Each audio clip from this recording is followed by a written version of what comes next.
Adam göktürün araç çekin.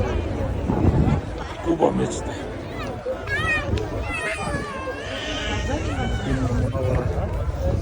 Kuba Mescidi'ne ziyaretine gelip 2 rekat namaz okuturamazsam kolluk kavulluğundan sonra bir rekat.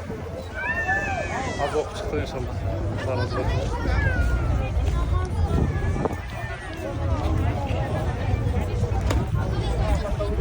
Maşallah, manzara şu kurma. İyi öğretkenler, ne koyacaklar? Zartıldatın.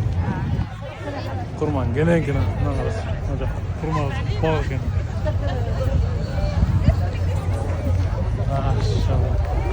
Ziyaretçilerin doktorları. Allahu Ekber.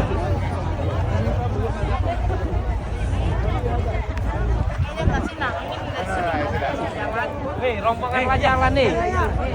Bu, ayo bu, 1, 2.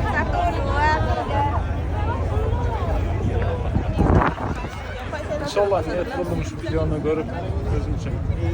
Yılına 2 şuradan gelirim nasip olsun Allah Allah.